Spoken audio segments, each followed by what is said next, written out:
Hello and welcome to Content Strategies for Rapidly Scaling Companies. We are so incredibly excited that you are here with us today. If you were like some other people, we had a bit of a time mix up if you registered through LinkedIn. And to go ahead and alleviate the problems that we were experiencing with that, following this webinar with the replay, we're also going to do a 30-minute session next week at 1 Eastern, 12 Central. And I don't want to do enough math at this moment to figure out the Pacific time, but it will be at 1 Eastern so that we can answer all of your questions surrounding content if you were not able to make it today. With that said, we are so incredibly excited to walk through 2 example content strategies and a content marketing framework. I'm real quick going to go ahead and pull up the participants list so I can see as people are starting to flow in. If you want to go ahead and drop in the chat any specific questions that you may have surrounding content strategy or what you were hoping to get out of this webinar today. Other big question to go ahead and ask while we're having people flow in, what is your current preferred content for consumption? Do you like blogs? Do you like podcasts? Do you like webinars like this? How do you best enjoy and learn in content? Also seeing some familiar faces from LinkedIn. So thank you all for joining. Melissa, good to see you. Morgan, Natalie, Rachel, we've got quite a few friendly faces from LinkedIn. So thank you for joining today to talk through content strategy. With that, it is 2:01. I typically like to start at 2:02, but we've got so much excitement. I'm going to go ahead and get us started. With that, again, content strategy for rapidly scaling companies. Thank you for joining today. You are super busy. There's only 168 hours in the week, and you chose to spend 1 hour with us. And that 168 does not include the time that you spend sleeping. And if you're like me, you like to get, I think, roughly 56 hours a week. So thank you for spending an hour with us. Again, go ahead and drop in the chat what you were hoping to get out of today, any specific questions, and really, again, what are you trying to do with your business when it comes to your content? Go ahead and drop that in the chat. With that, this seems like a lot, but we're going to really blow through a lot of this content really quickly. Like, for example, we want to define what is content. So we're all talking about the same stuff. Then we're going to walk through an example strategy that was run with a real client that generated real results so that you can actually learn what does it look like to run a successful content strategy. Then we're going to walk through a bit of a framework that is going to help you assess your market, assess yourself, pick your pillar, create, distribute, and iterate. Then we're going to end with another example strategy that if you are starting at ground zero, you have zero content today, how do you get started? And then we're going to open it up for a live Q&A. And with that, you're probably wondering, who is this Q&A with? And I'm glad you asked. Haley, will you go ahead and introduce yourself? Thanks, Mason. Yes, I'm Haley Rogers. I'm a content marketer here at Mojo Media Labs. My job is to help our clients identify the topics and the pillars that they need to focus on when creating their content, and ultimately just helping them drive brand awareness, position them as an authority in their industry with content. Tasha? Hi, my name is Tasha Silva. I also am a content marketer at Mojo Media Labs, and I specialize in search engine optimization, so helping businesses get more and better traffic towards their website. And my name is Mason Cosby. I'm the marketing director over here at Mojo Media Labs, which means my product is marketers. I'm marketing to marketers, so I market marketers about marketers. So yeah, say that 3 times fast and you'll understand my job. With that, I want to throw out one quick thing. I'm seeing some questions in the chat, and I realize I asked you to put questions in the chat, but here's the thing. I don't want those questions to get lost. So if we actually go ahead and post those in the Q&A section, then we'll go ahead and have open questions so that when we get to the Q&A section at the end, we're not having to scroll through the chat and get lost in the amazing comments that are already coming in. So go ahead and drop any questions. Like Rachel, I think that's a great question of what measurements you use to measure successful content. I want that question over in the open Q&A section so we can not lose it. With that, Haley, what is content? Thanks, Mason. Yeah, it's always a good idea to just start by defining what we're talking about. I mean, we do that in content, so why not here? So content is anything that you create. It's when you take your expertise and your message, your brand message, and you convey it through an offer, through social, any kind of social or any kind of content production like LinkedIn posts, podcasts, blogs, ebooks or guides, infographics, webinars, emails. You can see the list here, but it does go on. So that is what content is, anything you create. Fantastic. So let's go ahead and dive into an example content strategy. We're actually going to go ahead and give you a sneak peek at some of the results with this quick client testimonial. Yeah, so this client is quite a large B2B financial client. And after executing a content strategy for them, they actually saw 40 to 50 qualified leads come into their pipeline. So just wanted to start off with that. And now I can actually tell you what we did for them to accomplish that.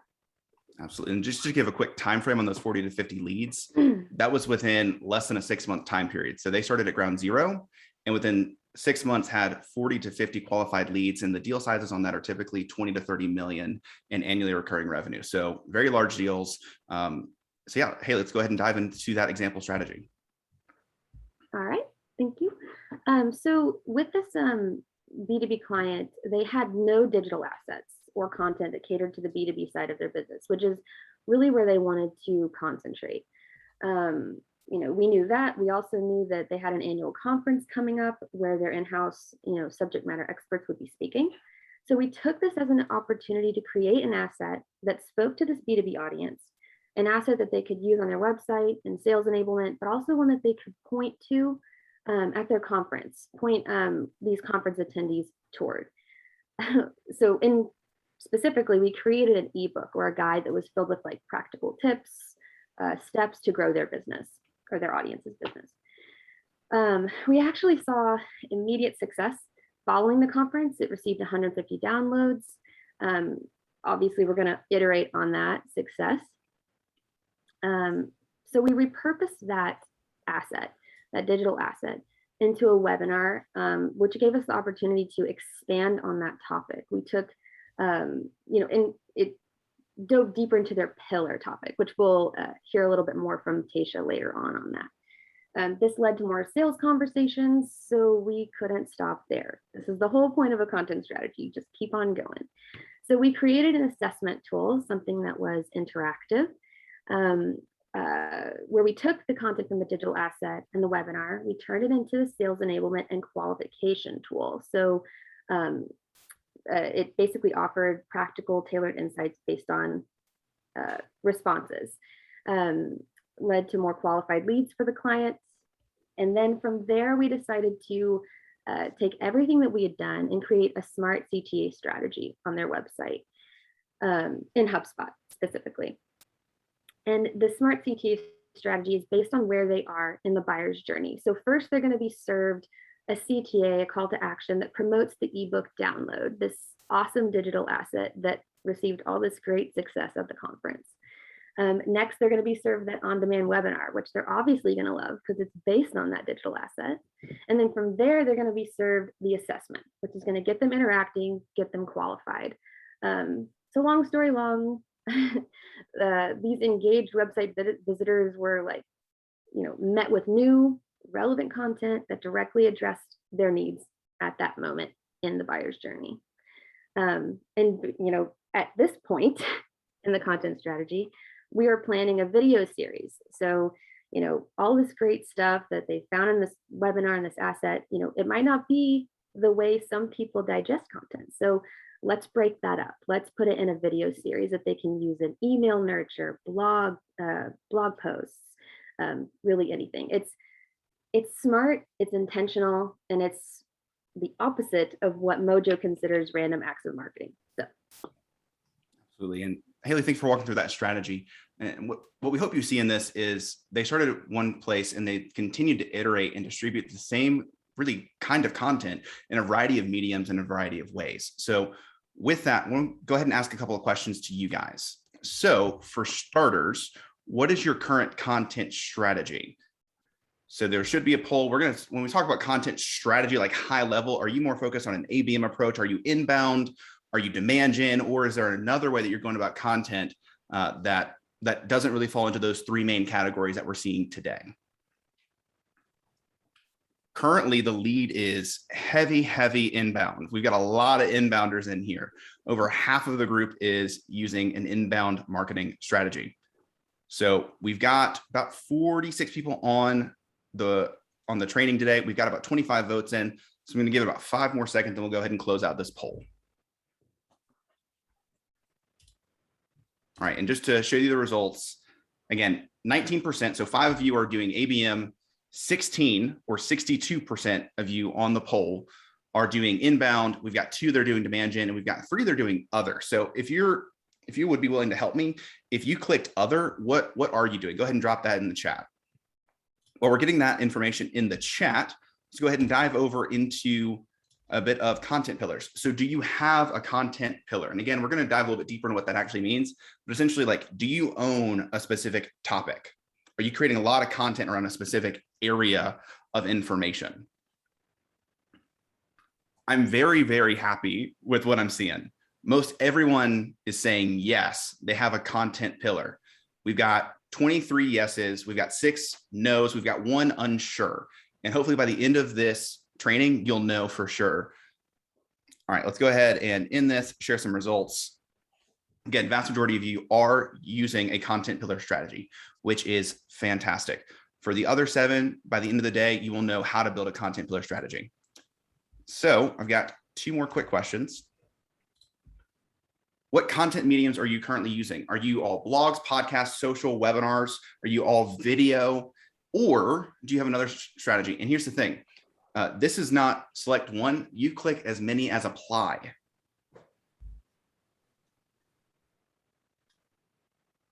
Man, we've got a lot of people that are significantly leveraging social. We've got a lot of people on blogs. We don't have as many people on podcasts, but we've got about, a lot of people are using webinars in video, but by far the lead is social. 91% of those that voted are leveraging social. About 75, so 74% are leveraging blogs. Not very many people are using a podcast, and about 50 are using some form of video. And again, if you selected other, please drop in the chat what that other is. I'd love to hear what you're using. We're also using a radio show as a content medium. That's awesome. I want a radio show. Let's connect with me on LinkedIn and tell me how to build a radio show. Last thing, how are you distributing content? Are you using SEO as a content distribution channel? Are you using your website navigation? So that's pop-ups, that's little banner ads across the top. That's just great site structure. Are you using emails? Are you using advertising? Are you doing podcast channels? I meant to add an other option. So if you need to select other, just drop in the chat what other content distribution channels you are using.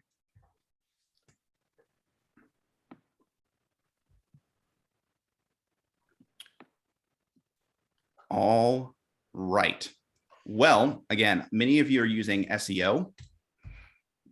Many of you are very intentional with your website navigation. The vast majority of you are leveraging email. Also, about 50% of you are using advertising, and it makes sense. If you haven't been building a podcast, then many of you wouldn't be building or using a podcast channel. I'm very intentional to share these results because I want you to see what people are using, and then hopefully that sets off some light bulbs of some potential opportunities. And that directly ties into this next section. So we're going to dive into this content marketing framework that's going to help you identify opportunities for growth. And with that, you need to assess your market. What do I mean by that? What are similar organizations in your industry doing, your competitors? And the reason you want to start there is if every single one of your competitors is currently writing blog content that's SEO rich and nobody has a podcast, that may be an opportunity for you to build a podcast that will actually help your business stand out. That also then directly ties into the question of where is your audience? So we're, again, Mojo Media Labs is a B2B specific agency. We work with fantastic B2B clients. So we're telling most of our clients, hey, if you want to build a presence on social, you should probably look towards LinkedIn. But the reality is that may not be the case for everyone. So you need to know where your audience is, because if you are building this robust LinkedIn following and you have no customers on LinkedIn, which is unlikely, but if you have no customers on LinkedIn, or that's not mainly where your customers are hanging out, that's not going to help you as much as maybe a different channel. So that could be Facebook community groups, that could be TikTok, that could be any number of places. My wife, she loves to refurbish furniture. So she spends a lot of time on Pinterest. So again, you need to figure out where your audience is. My wife is never on LinkedIn. She is a nurse that loves to refurbish furniture. So if you're trying to reach, amazing women that are nurses, you're not going to find my wife on LinkedIn. You might find her on Pinterest. And then last thing, are there topics that simply aren't covered well in your industry? And what I want to really dive in on that question is look at, Tasha's going to dive into this on long tail key phrases, but if you think through what are some of the niche topics that our company could cover, they're not currently being covered well, that directly tie back to a product, man, what are those opportunities? And I'll give you a quick example for Mojo ourselves. We are an ABM agency that also is a HubSpot Diamond partner. There are not a lot of HubSpot agencies that talk in depth about ABM. And the more that I've done research into HubSpot ABM, there's actually a significant lack of information on that topic. But what we found is that actually suits our audience really, really well when we create content that is specific to ABM and HubSpot. So one of the things that we started doing is a weekly HubSpot user group office hour specific to ABM that then helps educate HubSpot users on how to leverage ABM. And that has helped to grow our brand presence in that space. But that's a really niche topic. I mean, it's not ABM, it's not HubSpot, it is HubSpot execution of ABM strategy. So when we own that space, that actually dramatically helps our business from a content perspective. So that's the kind of things that I'm talking about. Moving on, assess yourself. So when I say assess yourself, what kind of content are you best at creating? Are you a prolific writer? Are you like me and you are never at a loss for words? Are you someone that just really loves being on video because you've got a face for video? Or again, if you're like me and you have a face for radio, maybe a podcast is for you. Assess yourself, figure out what you're going to be best at creating. And then you want to also move into leveraging your team.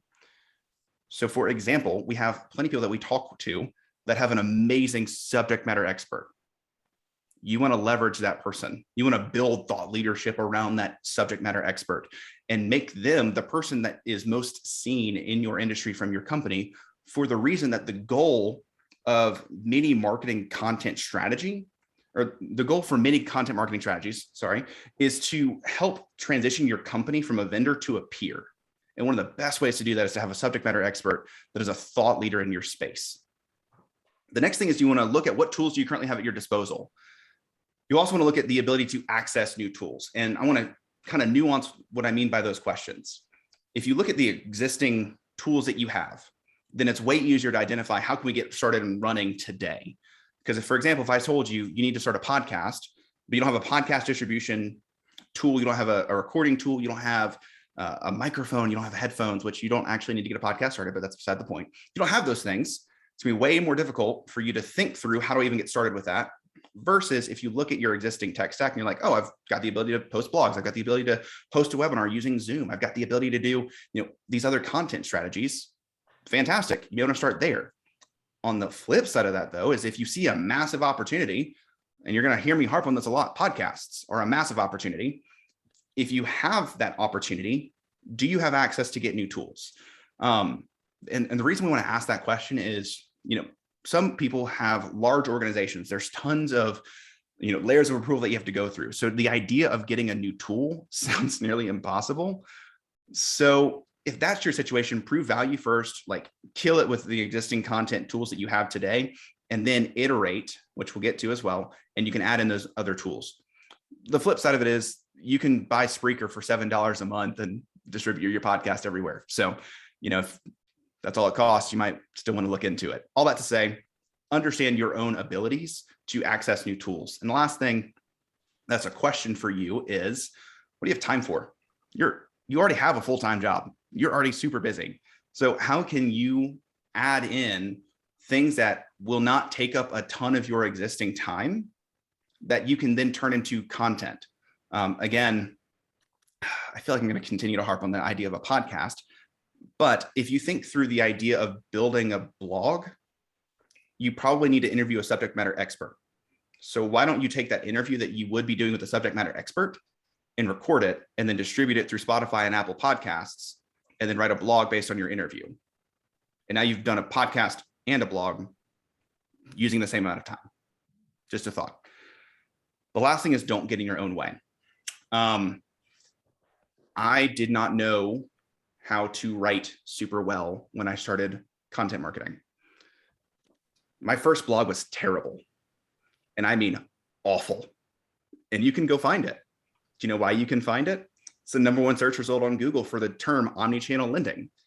Because in the company, in the industry that I was a part of, no one was leveraging SEO. And I know that it worked for the company even after I left, because they're currently hiring an SEO analyst. And for a company that has one other marketing hire, for the next hire to be a dedicated SEO person means it's driving results for their business. And again, the content is terrible. I mean, it's just super bad. And I can say it because I wrote it. But yeah, Google the term omnichannel lending, or what is omnichannel lending? It's the featured snippet. It appears across Google for every single related term to omnichannel lending.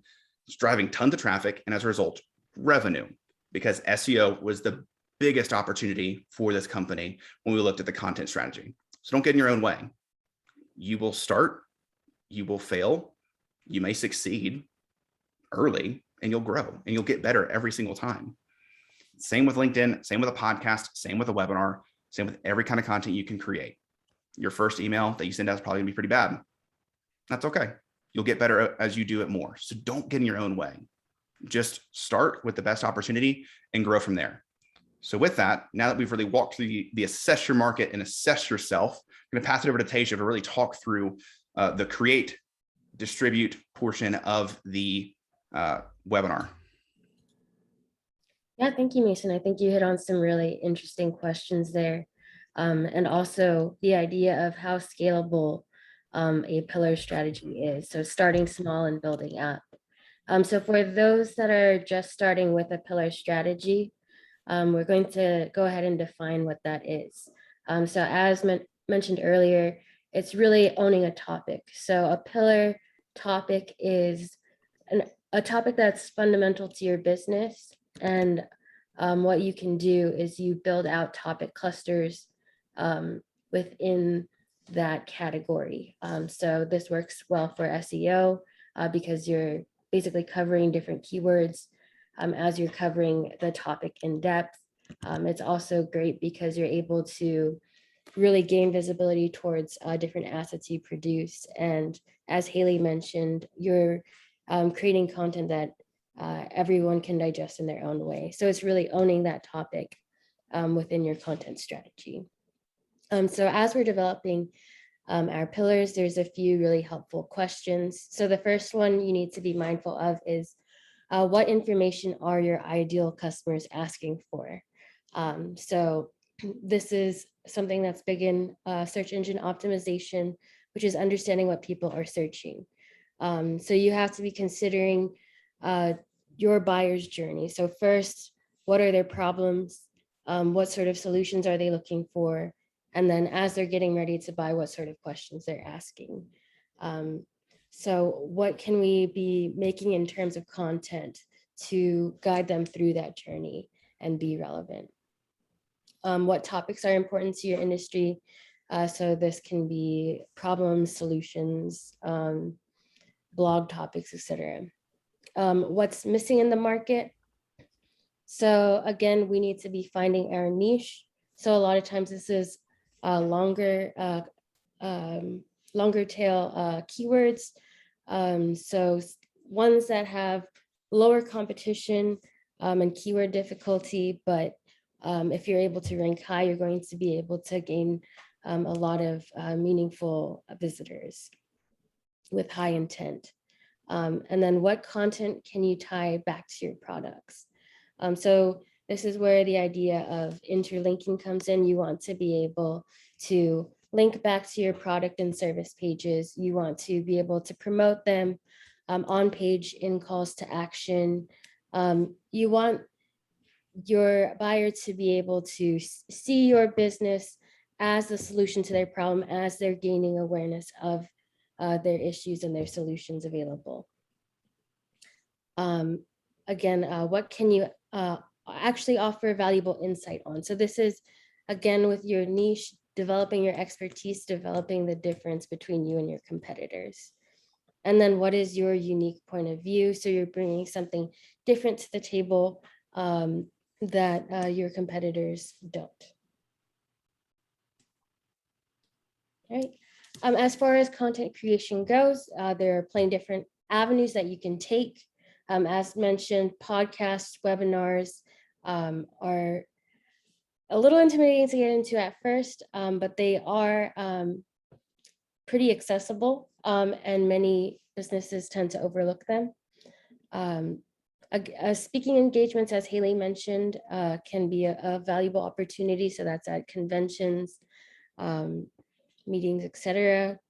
And then if you have a content team of writers, you can be creating blogs to address common questions that people are searching for, organic social media content, guides and ebooks for the awareness and consideration stages of your buyer's journey. And then weekly emails are also an awesome avenue.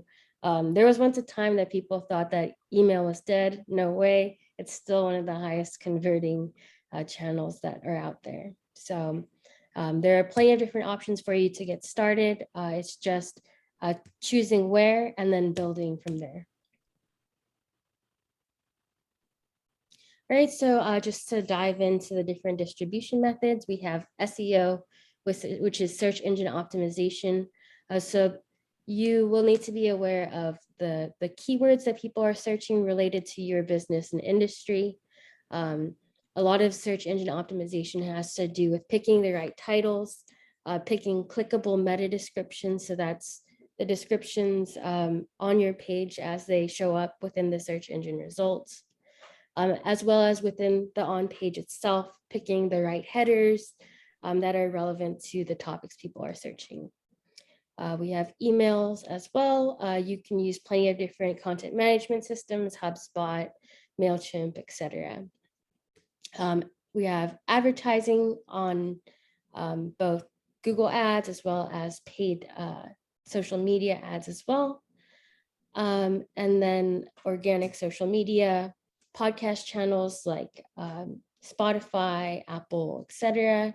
And then, of course, your website is the foundation to your content strategy. So you should be making sure that any asset that you produce is visible on your website, whether that's through pop-ups, whether that's through floating bars, and then on-page calls to action, etc. You just really want to make sure that your visitors are able to view what you've put hard work into as much as possible where they can. Fantastic. Thank you so much, Tasia, for really walking through that, picking your content pillar, how to create and distribute. And this is honestly my favorite section. I love the iteration process. I am a one-man marketing team over here at Mojo. And if you're like me, you want to make the most out of your time and your content that will relate back to not just great traffic, not just great MQLs, but actual revenue. So again, I referenced it earlier, but let's say you record a podcast episode, you turn that into a blog, you turn that blog into a series of social posts, you turn that social awareness into a webinar, you turn that webinar into a 5-step guide. That is the iteration process where you can really just continue to develop content in a variety of mediums. So again, like the example strategy we gave at the beginning, they started with an ebook, a guide, and they turned it into a webinar series. One thing that I've actually personally done, I recorded a podcast episode on our podcast that we previously were running called Made You Click. We're actually launching a new podcast relatively soon, so stay tuned for that. But with that said, I recorded an hour-long episode with one of our team members that was a marketing strategist that came from the tech world. And I said, like, the 10 problems that are preventing tech companies from growing. And that 1-hour podcast episode turned into 2 months of Monday through Friday daily LinkedIn posts. So if you really sit down, you can really translate some of the content that you create into great social media content. The other thing that you can do is translate those social posts into blogs. So that same podcast episode then was translated into 4 blogs. So if you're tracking with me, 1 hour of podcasts turned into upwards of 45 social media posts that were spread through a personal channel or a personal profile, and then also 4 blog posts. And we release blog posts on a monthly basis. That's a month of blog content. And we probably could have really easily translated that into a webinar. And if you stay tuned, we may end up doing that. But again, it was 1 hour of a podcast that translated into all that other content. And again, it's not only that when you iterate your content, you get more content, but it also helps you to keep your people engaged, your ideal buyers engaged. So for example, we were actually seeing a relatively high bounce rate on our blog content. Like people would come in from social, they'd get what they needed and they would leave. We implemented for Mojo a smart call to action strategy using HubSpot so that it would always plug the webinar that was for that month. And then once they had opted into that month's webinar, they would then get the ebook or guide that would correspond with that blog. And then once they had downloaded that, they got an on-demand webinar with Sangram Verge that was your go-to-market strategy is broken and how to fix it, which again would be helpful for really anyone that is looking to help better their B2B go-to-market strategy. So again, when you actually create iterative content, you can then plug it in all your different other pieces of content and keep people binging and engaged with your content.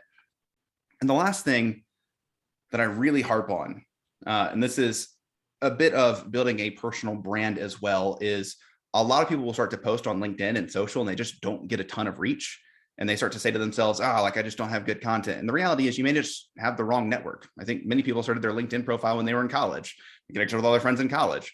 And if you're like me, none of my friends in college were marketers. So my audience, 6 months ago was the wrong audience. So as a result, I've started to intentionally connect with people and my audience is different and I get far better engagement and it helps take Mojo further because I've started to develop a bit of a personal brand. So with that, that's kind of the iteration process. Haley is going to walk through an example starting strategy. So if you're starting at ground zero, how do you get started today? Thanks, Mason. So yeah, you now know how to make a content strategy, why you should, where it should go, in a general sense. But here's a good place to start if you are starting from scratch.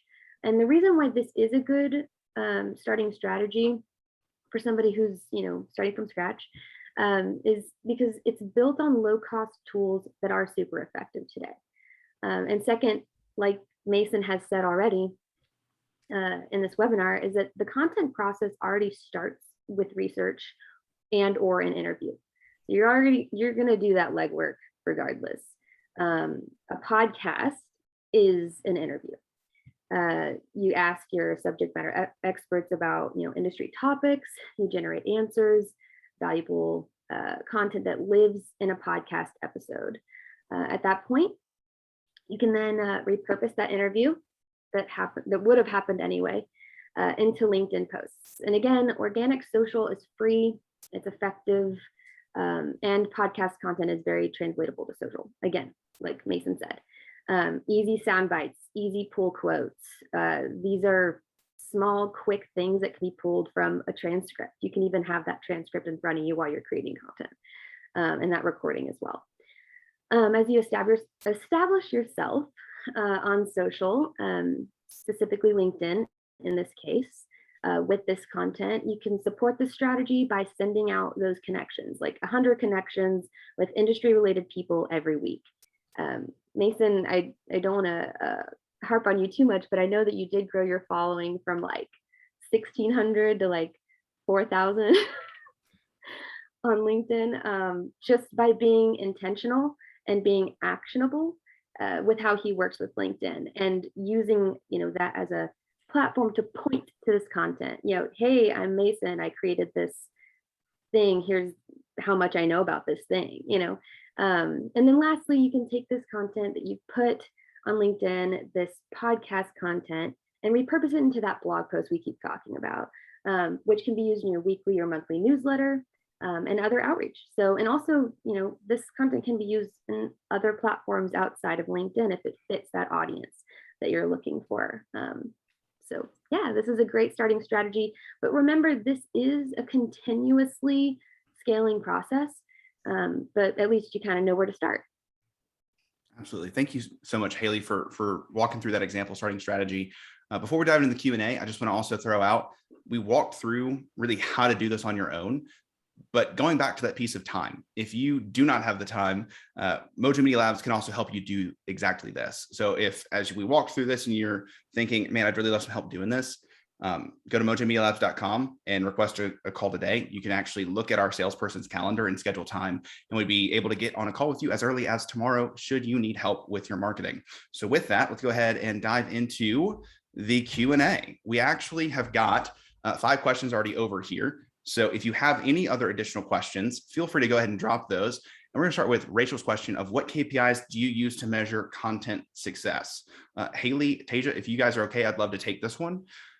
And it really just depends. So going back to that, and that's the classic consulting answer. Don't you love it?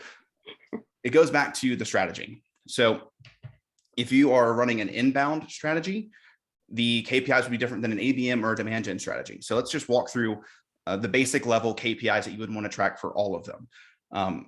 For starters, the more you can track what is called marketing sourced revenue, the better. And what we mean by marketing sourced is, it was a marketing activity that brought someone into your sales pipeline, and then they became a closed won opportunity. So the more that you can show that your content is actually not just generating a bunch of contacts, but it's actually generating closed won business, the better. That is a fantastic KPI to track. So that's the first one. With an ABM strategy, it would be target account engagement.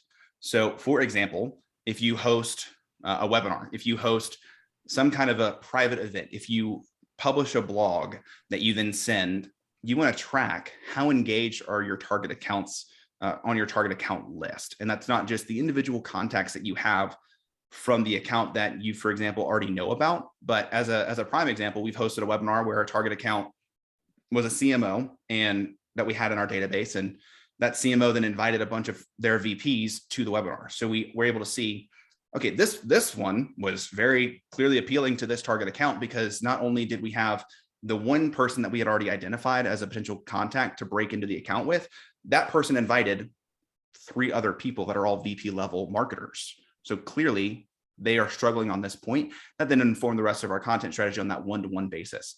And then when we look at demand gen, again, you're looking at engagement within your ideal customers. So demand gen at a larger level,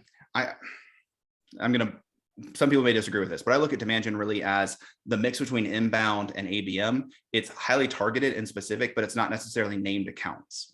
So when you do demand gen, if you see a high level of engagement within your ideal customer, that's a good KPI to track. But really, you're just looking for engagement with the content that is from the ideal customer that ends up landing them into a sales process where there is a deal attached to the activity and results in closed won revenue. Rachel, will you go ahead and drop in the chat if that answered your question, or if you have specific additional questions on that? With that, I'm going to go ahead and move over to Elizabeth. She asked, what platform are clients using to collect buyer information or gate content? Tasia, Haley, do you guys want to take a stab at this? Well, we use HubSpot here at Mojo. That's how we build our landing pages, our forum strategy, our CTA strategy. So that's how we collect information, and a lot of our clients do too.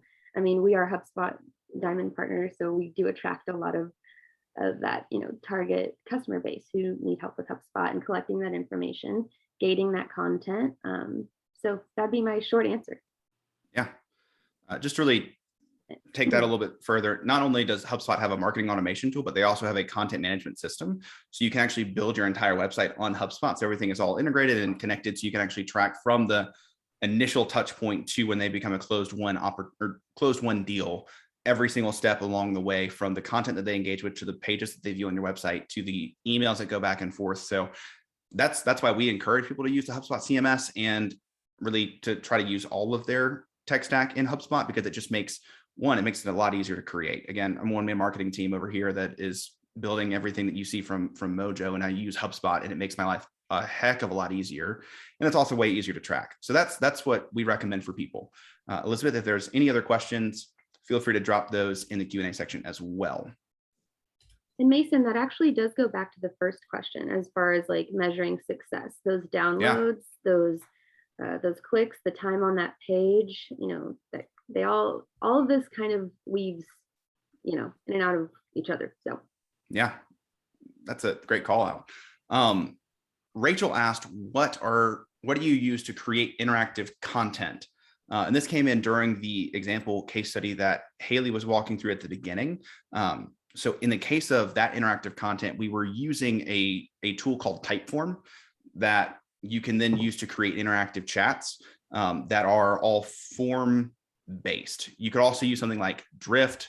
You could use chat experiences with Terminus, another one that we recommend for people. And if you want to see a prime example of this, there are also chat flows using HubSpot. So if you go to any page on Mojo Media Labs that has in the URL slug the exact words account-based marketing, there's actually a chat that pops up that is an account-based marketing really self-audit to see if you are qualified as a business to explore ABM as a potential strategy for you. So that's one way that we create interactive content, is using chat flows in HubSpot. So again, just go to mojomedialabs.com and go to any page that has account-based marketing or just our account-based marketing services page. You'll see that pop up and you can see a prime example of what that looks like to have an interactive content flow that changes based on the answers that are given. Tasia, Haley, do you have any other things that you would want to add on to that? I guess the other thing I would add to that is that as you make this interactive content, which is like a tool and resource within itself, you're continuing to have that gain visibility by putting calls to action on related pages. So it's just more opportunities for interlinking and more opportunities for people to engage with that content. Fantastic. And just to go ahead and answer some questions, yes, there will be a recording that is sent out tomorrow. So if you need to go ahead and drop, there will be a recording. Haley asked, can you provide quick tips on keyword/long tail research to determine what prospects are searching for? Do you use Google Keyword Planner or another tool? Tasia, I think this is a perfect question for you. Yeah, no, Google Keyword Planner is an excellent tool. I tend to use SEMrush, but other people use Ahrefs. You can, in SEMrush, use the Keyword Magic tool in order to search for basically a core of a keyword, like a keyword stem.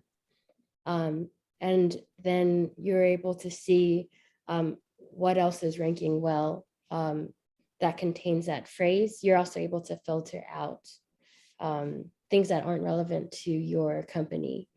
Another thing is you can use a keyword magic tool, or sorry, keyword manager. So that'll build your keyword list. You can also take a leaf out of your competitor's book as well. So if you go to the content template, you're able to see what top 10 pages are ranking for a keyword or key phrase. And then you're able to go over to the keyword gap tool and research those companies and see what they're missing or what they have that you're missing. So you're basically able to see what's performing well in the industry, what are people interested in, and then form your keyword strategy around that. Awesome. I think that's super well answered. If there's any other questions around essentially determining the keywords you want to go after, go ahead and drop those in the Q&A section as well. Also, just want to throw this out. I'm seeing some questions in the chat and I don't want to lose those. So if you have any specific questions, please drop those over in the Q&A section because we're just going down the list in the Q&A section. So with that, Morgan asked, how long do you wait until you start recycling your content? I'm happy to take this one. And it depends, again, on the exact distribution model and the strategy. So for example, I think it's a general good rule of thumb to wait at least 6 months, because just to bring it back to an example, within an SEO distribution strategy, it may take longer for it to rank in Google, just depending on the domain authority, the backlinks that you get, the on-page content. There's just an absurd number of things that go into ranking high in Google, but typically those things will level out after about 6 months. So if you've done a great job of a backlinking strategy, if you've done a fantastic job of overall building a successful domain authority, then if you look at it 6 months from now and your content is still not quite ranking, it might be something that is related to the on-page content that you would want to repurpose into maybe high quality content. If it comes to LinkedIn or social, if you go look at don't know if I should share this because it is actually an A/B test that I'm running right now for my own personal profile, but I copied and pasted word for word a post that I made 5 months ago, and I reposted it yesterday to see how's the reach and engagement 5 months later. The first time I posted got 5 likes and was viewed by 200 people. So far, we've gotten 57 likes, 37 comments, and we're about 3,000 people from a reach perspective. Again, word for word, the exact same post. So I think a good rule of thumb is really just 6 months. If you are repurposing content in the exact same medium, if it's repurposing it into a different medium, immediately. I mean, for example, we've got a blog post that we're going to be publishing in a couple of weeks based on this webinar. This could easily translate. We could just rip the audio from this and turn that into a podcast episode. I've been posting things about content repurposing for the past 2 weeks. So again, when you're repurposing in a variety of mediums, you can do it almost immediately. Morgan, if there's any other questions on that, feel free to go ahead and drop those in the Q&A section as well. All right, Heather, I'm going to come back to your thoughts on gated versus ungated, because I think that's going to open up a can of worms. And I want to dive into that can of worms when we have some more or some less like exact tactile questions or tactical questions. So Raj is asking, how effective are newsletters? When do you run into data/information overload, specifically when you repurpose the content into different media outlets? Haley, Tasia, do either one of you want to take that, or would you rather me take it? You can take a stab at it. All right. How effective are newsletters? Mojo releases a weekly newsletter every single Monday called Your Weekly Mojo, where we are plugging our blog content, the upcoming webinar, soon to be the podcast, plus the ABM office hour, and a CDA that says schedule a call should you want to schedule a call with us. So really the effectiveness is based on your goals. I use the newsletter for us more as a distribution method than a piece of content in of itself. Whereas if you're familiar with the Morning Brew or the Hustle, like that is their content method, is email. So again, it really depends on your goal. For me, the distribution of content through email is actually super effective because my goal is to use email to get our other content in front of other people. Whereas clearly for the Morning Brew, they have a different goal, but it's been highly effective for them because they got acquired for like $100 million, and it's an email and it's a newsletter that's got an email list. So again, it depends on your goal. But I would say without question, good content in an email that is not spammy will always work. Because one, what's your cost on an email other than the system that you probably already have in place in your time? And really, I think that's it. Like most everybody that I know has some form of an email automation system, and they just need to take the time to organize it and format it, which may take an hour tops, unless you're doing it as like the content itself. So all that to say, those are my thoughts on that front. I would recommend email. And as an add-on to that, Mason, to kind of go back to a question I saw earlier about social media presence, I do think that newsletters are also a great way to, spread awareness about your social channels. You can drive them to those channels from that newsletter. So again, just another way to get all of your content and all of your channels seen. So perfect. All right. I feel like these last 3 questions, Raj, to answer your question, can we sign up for the Mojo newsletter? Yes, you can. You will likely get the Mojo newsletter on Monday as a result of being a part of the webinar, because we just send it to those that opt into our content in general as a way to continue to keep them engaged. So you'll get it on Monday. Are there proven successful ways to gain more followers to a company LinkedIn page? Here is my recommendation. Focus on building up a personal profile first around a specific thought leader, because in the data that I'm seeing, the more that we have built up my own personal brand with my time, plus the personal brand of now we're focusing more on some of our executive leadership, the more it drives traffic towards Mojo's content. So I would start with personal brands first, because people like to follow people. And also the LinkedIn algorithm itself is prioritizing, the LinkedIn algorithm is prioritizing personal brands over business profiles. So as a result of building up your personal brand, you'll see more traffic towards your business profiles. And then the other thing is, whatever you're using for a personal profile, I see a lot of companies, and honestly, at this moment, we are doing it as well. And it's something that I am working towards in my iteration process. The LinkedIn Mojo page is the next thing that I'm going to work on actually building up more and more. But it's that you need to create content that is for the feed, and then in the comments points to something else. So for example, right now in the Mojo feed, and I'll just pick on ourselves, we are posting a link to this webinar. And honestly, a much better way to have done it long term, when we have a little bit more bandwidth to do it appropriately, would be to actually create content for the feed that actually genuinely educates people in the feed. And then in the comment section, it says, if you want more information like this, register for the webinar today. And that's how I go about building out a specific company page. But honestly, you're going to get a far better bang for your buck if you focus first on personal profiles. And then once you've got a great personal profile really across your organization, personal brands, you can then focus on the company page. That would be my order of attack. And not to get into the nitty gritty, but also, within creating those, that social content, focusing on hashtags is super important to drive the visibility of that post to get people to your page. So just a quick little tip there. Fantastic.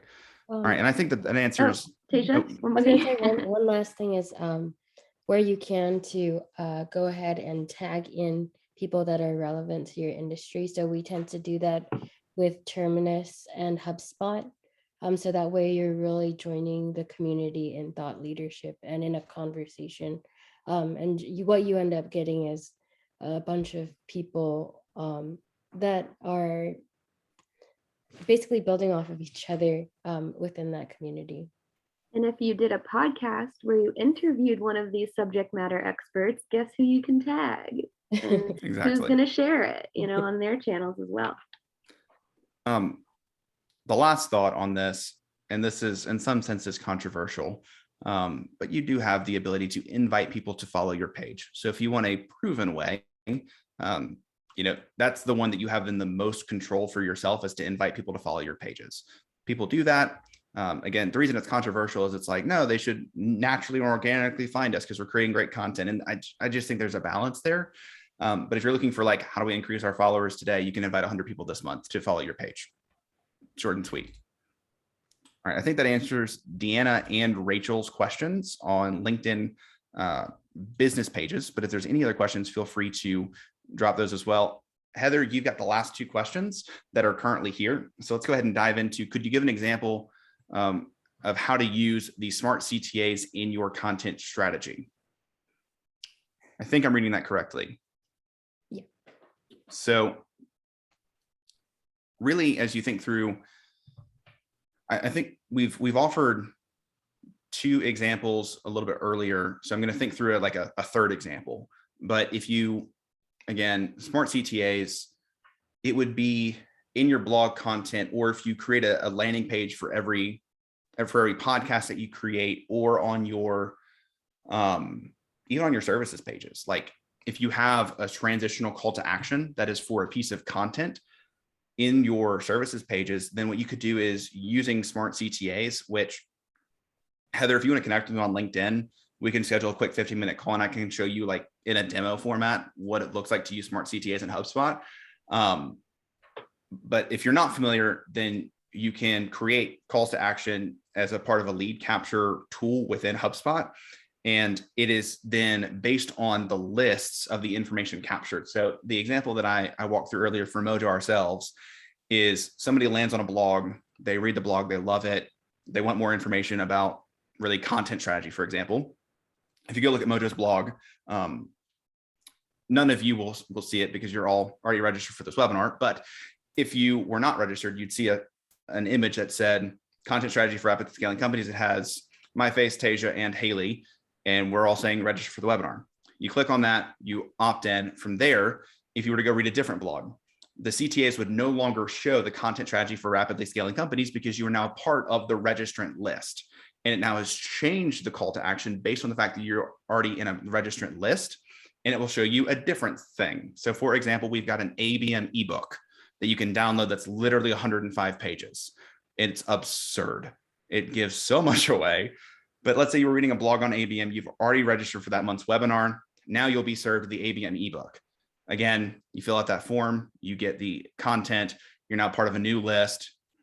And if you go to another blog, now you would see the go-to-market strategy webinar that we did. That is an on-demand webinar with Sangram Verjay back in September of 2021. That's how that strategy kind of works out in the smart CTAs in the way that we use it for Mojo. Heather, did that answer your question? Yes. All right. Awesome. Now, for the last 5 minutes, let's talk about gated versus ungated. So to quickly define what we mean by gated versus ungated, gated is something that has a form where you have to put in your information to get access to the content. Ungated is something that you have that is not a form that you just access the content. And Heather, I'm defining just so that everybody else knows as well. But with that, what we want to talk through are the benefits, pros, and cons of gated versus ungated content. So Haley and Tasia, Haley first. Yeah. What do you think about gated versus ungated content? So it's kind of an ongoing debate, I think, in marketing. So it's funny that you asked this because it's just always been kind of a hot topic. For things like, in my experience, awareness level content, answering very surface level questions. Obviously, blog posts should not be gated.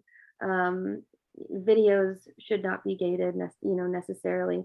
But very high level content, I believe, can be very beneficial if it is ungated for SEO, for building that relationship, pushing them down that funnel over time. But then you're starting to create ebooks.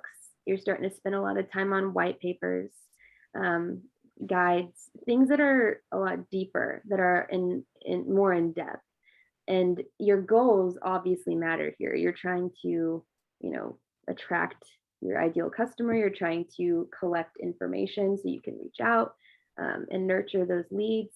So yeah, those are the pieces of content that are going to show a lot more intent and mean a lot more if they're going to put in their information. They're going to go through that trouble to try to download that piece of content.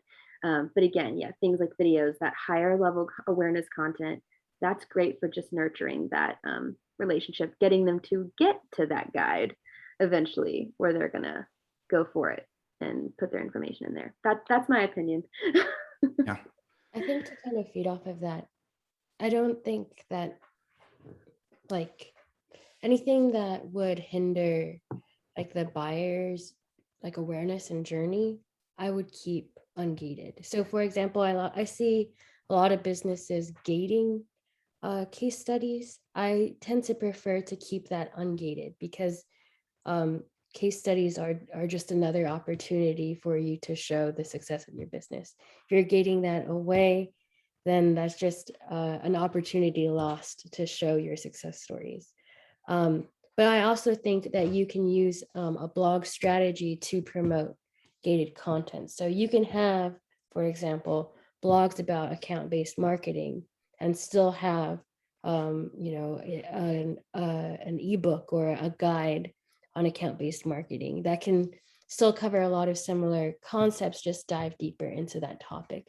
So it's just about developing that content cluster, and you can still essentially repurpose parts of that same concept, just dive deeper within that gated content. Yeah. The simple way that I've heard it put is, if it's so high value that you probably could sell it and you're giving it away for free, gate that. Everything else ungated. So, for example, this today was a actually gated piece of content because we walked through 2 examples. We walked through, genuine actual strategy. We had an open forum for conversation, and we walked through a framework that's going to hopefully help you scale your business. Today, the design was to be so valuable that you honestly feel like, man, I got so much value out of that. I feel like I could have paid for it. So that's kind of the way that I've heard it distinguished, and it's really helpful. But I'm honestly in the camp of when in doubt, ungate. I think too many people have gated things that were really probably supposed to be a blog post, and it burned everybody. So quite frankly, we are less likely to give our email away unless we are really bought into the ideas and we already have built trust with the person that is presenting the gated asset. So I hope that that's helpful. And then we are almost at time. So Heather, this is a big question.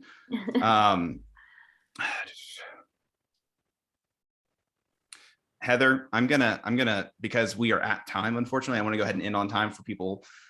Heather, if you'll message me, I will happily connect with you, hop on a quick call to answer the question, but it's essentially around the cookieless world. So also, we're going to be here next week at 1 Eastern.